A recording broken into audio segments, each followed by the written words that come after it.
Hello and welcome back to my channel. My name is Taylor and today is an old-fashioned haul. I have been shopping quite a bit over the past week.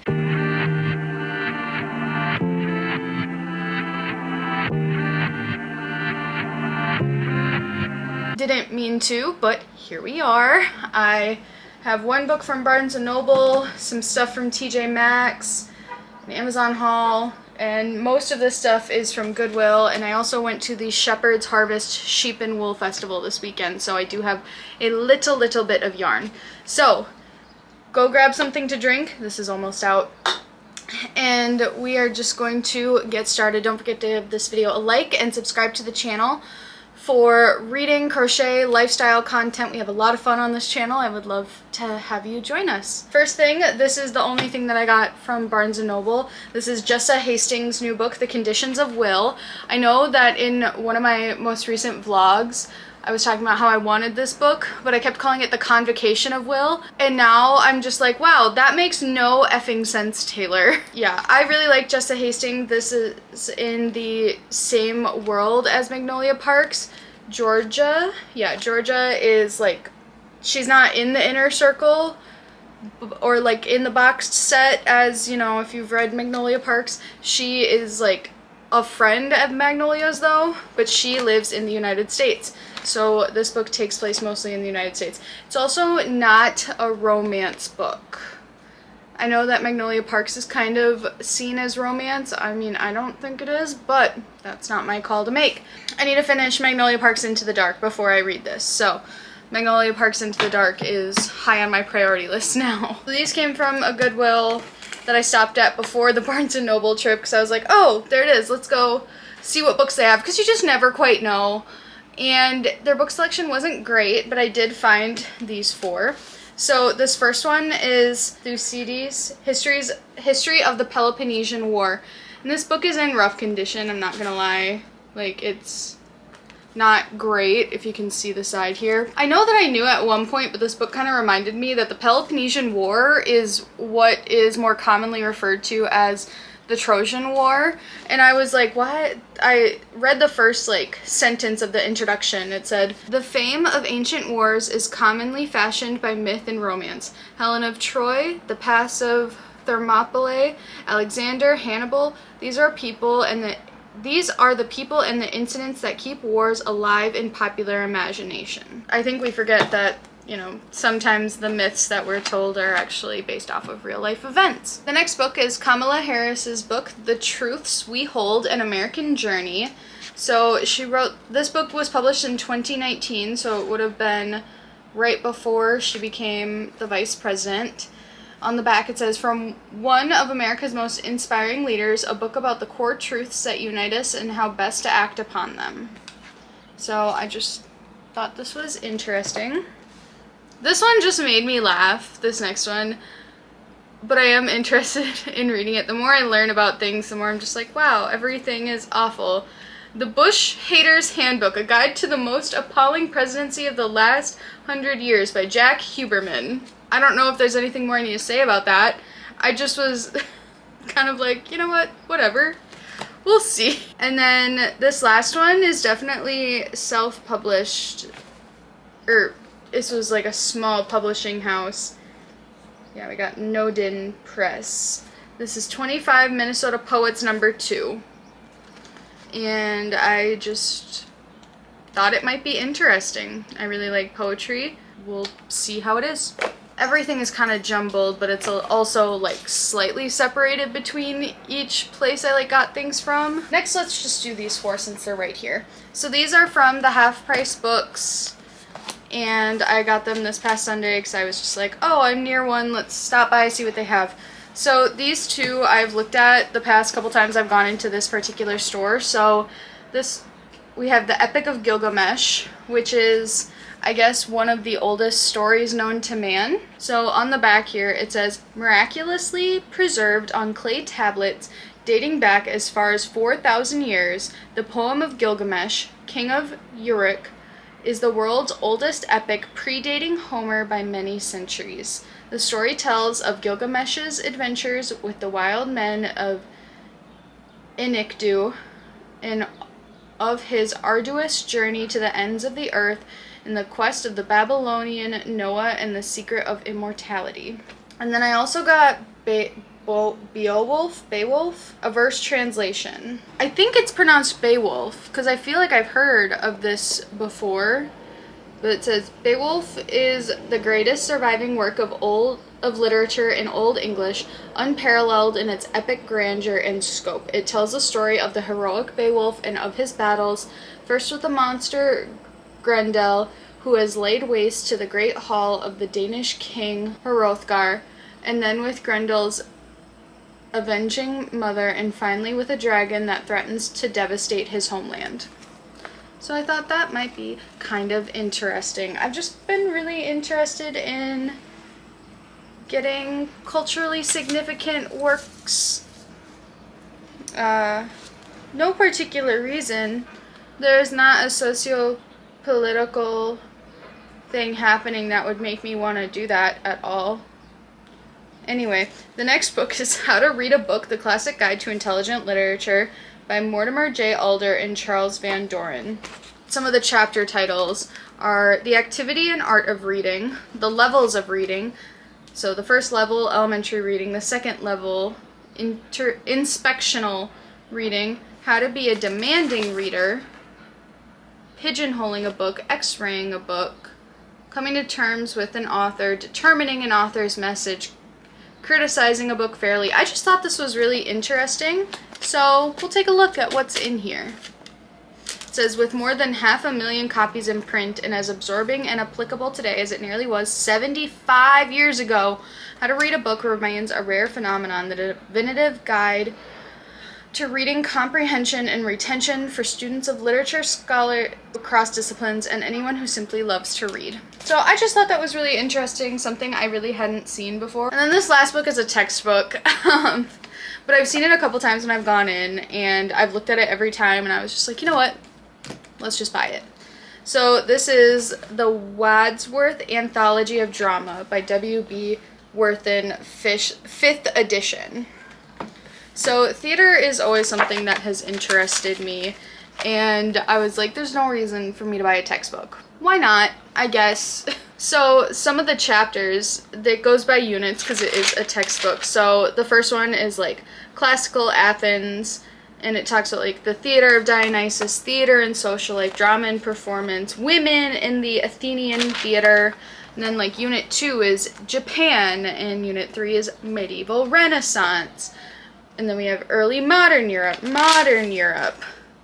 And then unit 6 is the United States. And then we have world stages. This does have plays in it as well. Like medieval and Renaissance, we have Shakespeare's Hamlet and The Tempest. And I didn't buy these for the plays inside, but that's not, bad. So my boyfriend has been buying up chemistry textbooks where he's been able to find them secondhand, because textbooks are expensive, and he's a teacher who, spends extra time with students teaching them concepts of chemistry because they want to learn. I think that we kind of forget, one, how expensive textbooks are, but two, that we can find them in these secondhand settings. Like a couple weeks ago, we went to Goodwill and he found 2 chemistry textbooks in Goodwill, and they were both like $3 each since they were hardcovers.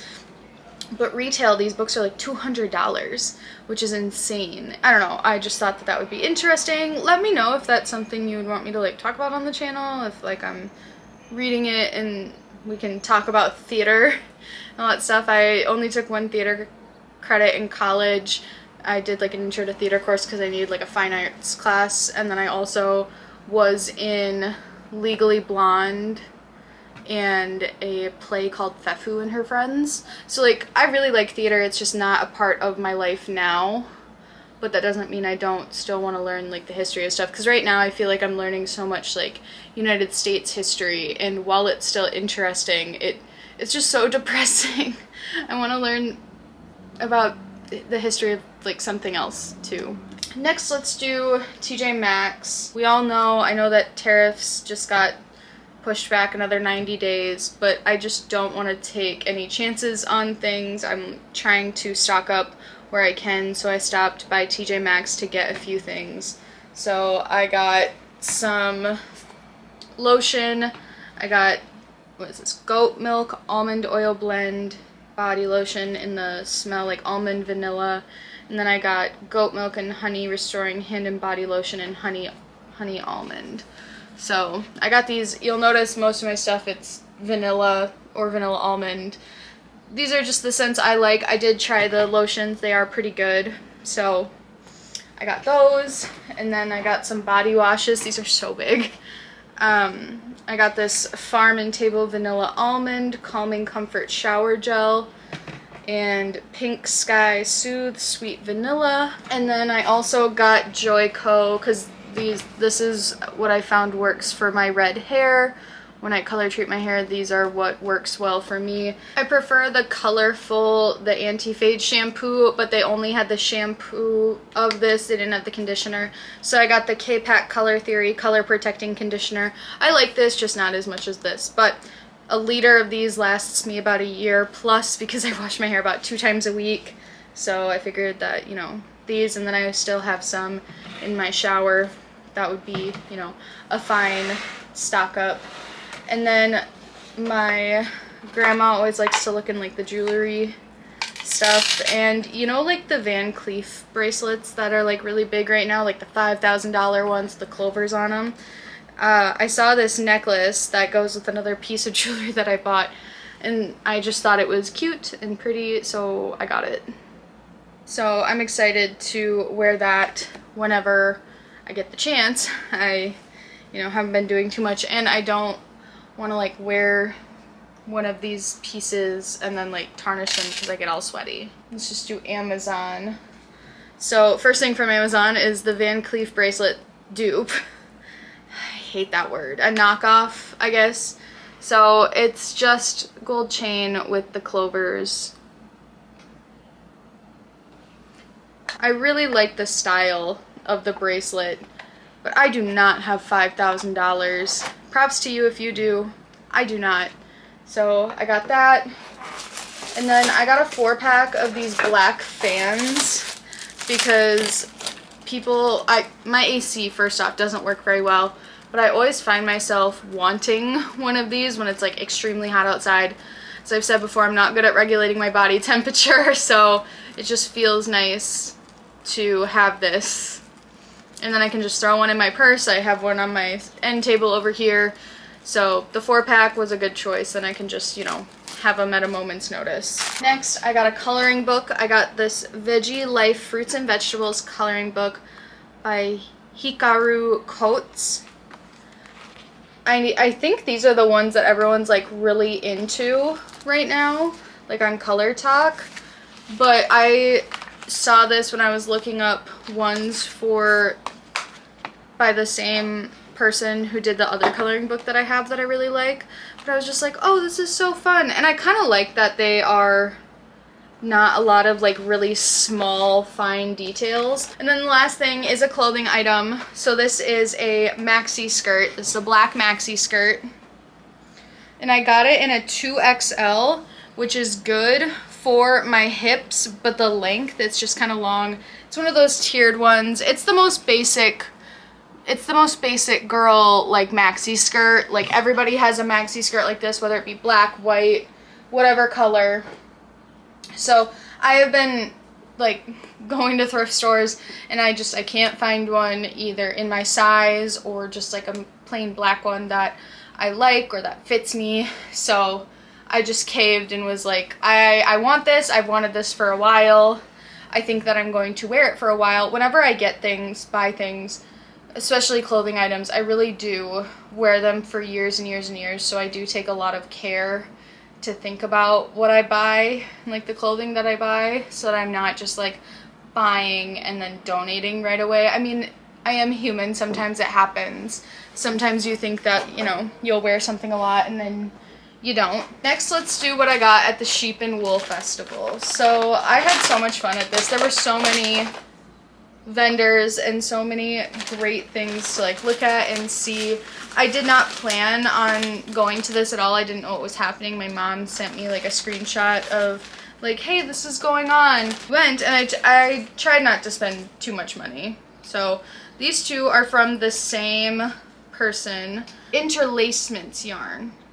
So I guess this one's called Rhode Island, approximately 120 yards, and it is 100% wool. I think this would be considered either a DK or a bulky, but I just thought these colors were stunning. So I'm not quite sure what I'm going to do with them yet. I'm sure I could crochet myself like a hat, or even knit myself a hat if I, you know, wanted to stretch the yarn a bit more.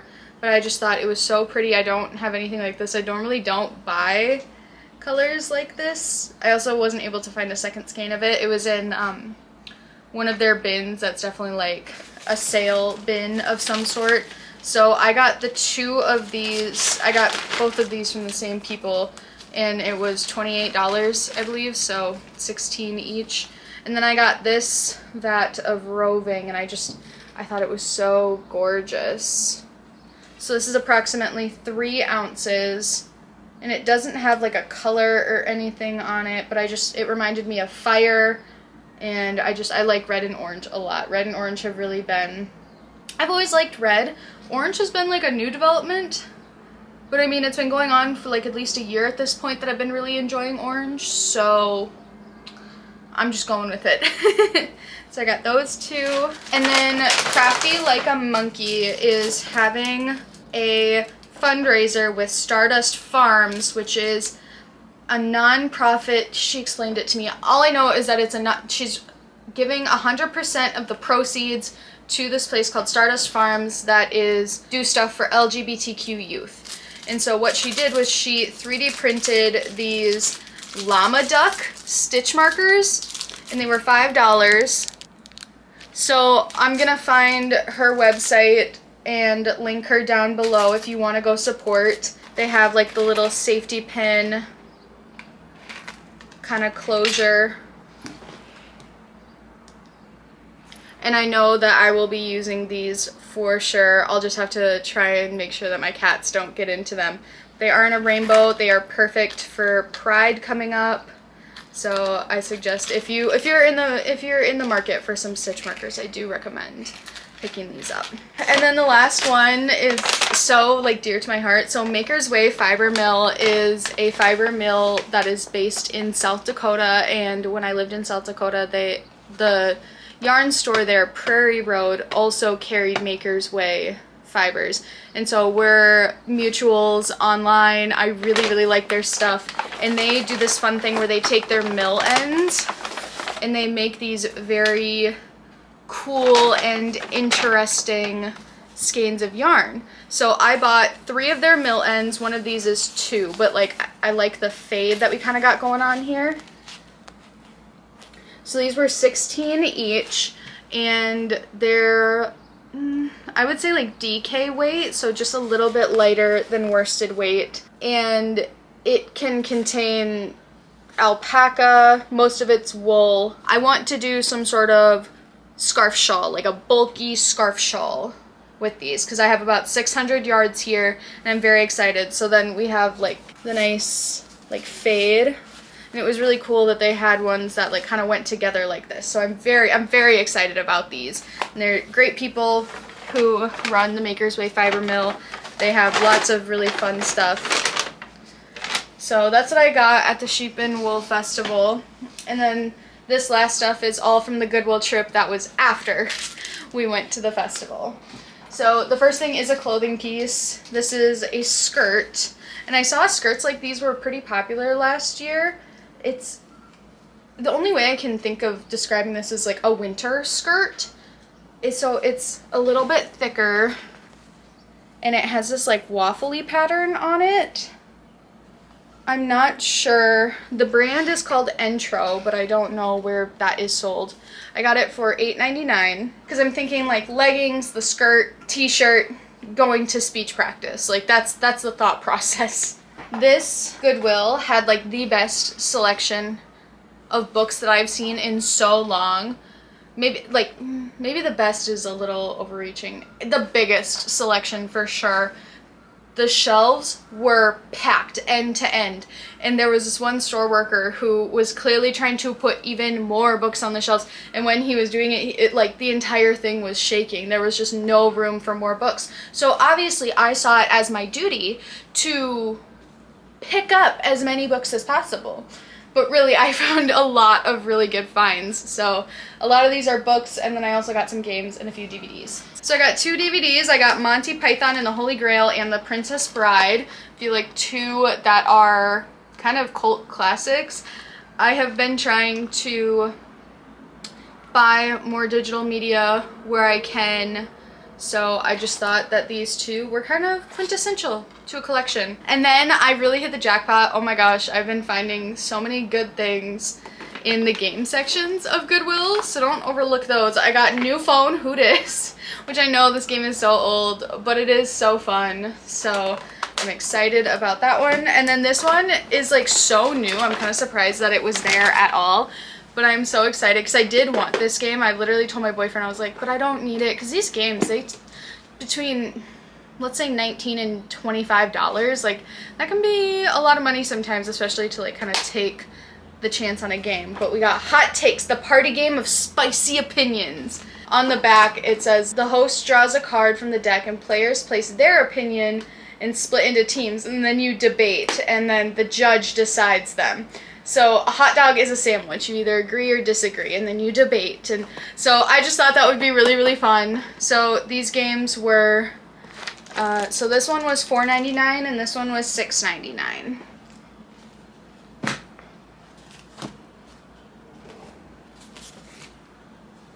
Yeah, so we got a lot of books. So this first one is Sophocles, The Three Theban Plays, Antigone, Oedipus the King, and Oedipus at Colonus. Really, these, I like these penguin black classics. I don't know what to tell you.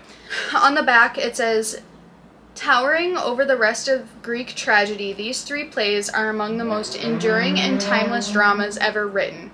Robert Fagley's translation conveys all of Sophocles' lucidity and power, the cut and thrust of his dialogue, his ironic edge, the surge and majesty of his choruses, and above all, the agonies and triumphs of his characters. I feel like I shouldn't justify like every book that I get with, yeah, that's interesting, like duh. And then this next one is a special edition, which I just think is really cute. It's Judy Blume's Are You There, God? It's Me, Margaret. I have been aware of this book for a long time. I've never read it. I read a lot of Judy Blume as a kid, but I never read this one. I believe my mom really likes this book though, and I know it is a banned book, which is part of the reason why I felt compelled to pick it up. That and it's just this cute little pink edition. Reading banned books is important. This next book I read in 2022 or something, and I've wanted a copy of it for a long time. I know that this author is, you know, people either love her or hate her. I'm a big fan. Taylor Jenkins Reid, The 7 Husbands of Evelyn Hugo. This is one of my favorite books that I have read. I don't know what else to say about it. I've wanted a copy of this for a long time, and I just never bought one, and I thought that even like half-price books, you know, those prices are creeping up as well. And so I was like, you know, it'll come, I'll find it, I'll bring it home when it's right. They had a copy of it, so I bought it. This next book, The Devil in the White City, Murder, Magic, and Madness at the Fair That Changed America by Eric Larson. So I wanted to read this book for a long time. Actually, it feels like this book haunts me. I see it so many different places. I almost bought it when I was in Chicago. Yeah, now I have one. White Fragility, Why It's So Hard for White People to Talk About Racism by Robin DiAngelo. So I have read this book as well, and I wanted to own a copy of it just because I like to own copies of the nonfiction books that I read. It's probably about time for me to reread it, honestly, because I listened to it on audio, and I found it to be very insightful. The Immortal Life of Henrietta Lacks by Rebecca Skloot. And so this is, I keep seeing this book like pop up on like, hey, if you're wanting to expand your reading, like this is one book to read. I did put on hold the audiobook at my local library, but now I have a physical copy of it. Next is The Silent Patient by Alex Michaelides. Yeah. I've been wanting to read this book for a while. I have read The Maidens by him, and I wasn't super impressed with that book, but a lot of people say that this book is like very, very good by him. This one was a really interesting find. So it's called TED Talks, the official TED Talk Guide to Public Speaking by Chris Anderson, head of TED. I bought this one mostly so that I can read it in the context of like speech. The concept of TED Talks could really be also applicable to speech. So I think that it would be really interesting for me to, you know, read it, take from it what I can, and try and like relay that to my students. So this will definitely be something I read over the summer. Rick Riordan's The Red Pyramid. This is the first book in the Kane Chronicles. I have been wanting to read this one for a while. This is, I believe, the only one of his like main ones that I haven't read, because I've read, you know, Percy Jackson, The Heroes of Olympus, The Trials of Apollo, Magnus Chase. I think this is the only one of his big series for mythology that I haven't read.